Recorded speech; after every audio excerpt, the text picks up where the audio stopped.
and welcome to the Martini Shot. My name is Brandon, and today I'm going to be reviewing the 2022 horror film Barbarian. This review is a tad different, as you might be able to tell, as I actually don't have a cocktail for this one.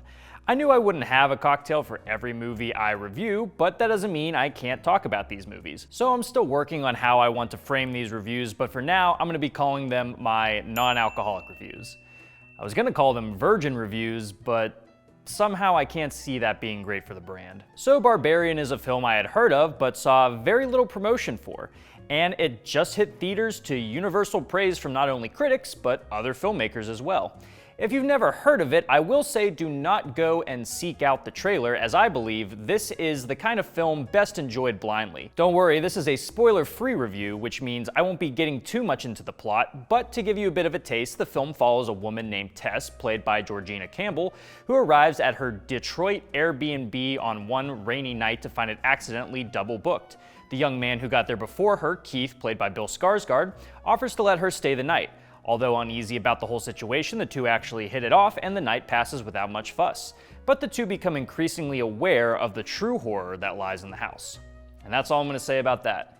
Oh, and Justin Long is in this too, solidifying himself with the title he was always meant to have, a true scream queen. I'll give the film credit, whatever you may think this film is about, you're probably wrong. Expectations are more often than not subverted throughout the film, keeping you in a constant grip of tension and suspense from the very first scene, unwavering in its unspoken assertion that things are about to get much, much worse.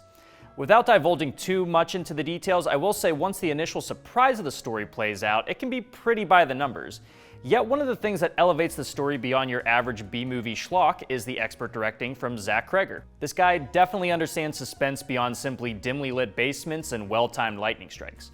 Mastering the art of implication is crucial to keeping the tension palpable, and Cregger manages this pretty well. He also has a sense of humor, as the film is a lot funnier than I was anticipating, although I only hope that some of the scenes I laughed at were intended to be that way. Truthfully though, if you compare this to another somewhat batshit horror movie like *Malignant*, this one feels a bit more self-aware of its own absurdity, which never affects the quality of the film. Like I said, the main story itself feels pretty familiar, and you will catch your characters making the same dumb decisions so many before them have made. Yet the film often plays it smart and manages to keep these dumb cliches from being too infuriating by attaching it to a character that, 1, you can believe would make these stupid mistakes, and 2, you actually want to see them make those decisions because they're just awful people. If you happen to have stumbled across the infinite praise this film has been receiving, chances are you'll be like me and have high expectations.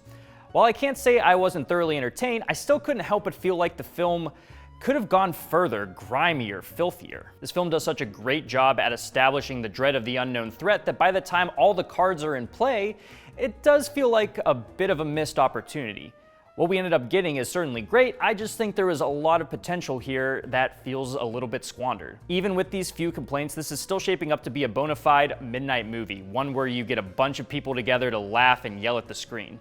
It's campy for sure, but don't let that detract from the fact that it is still smartly made when it comes to its framing, composition, and especially its lighting.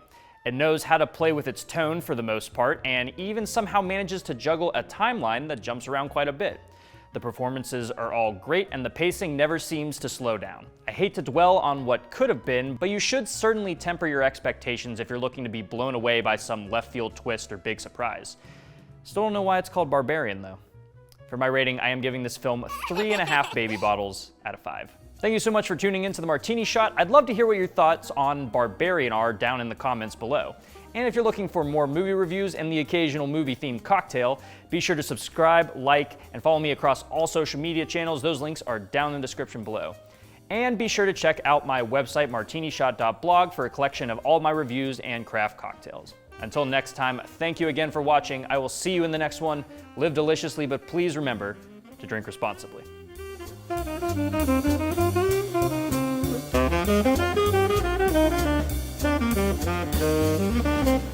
Thank you.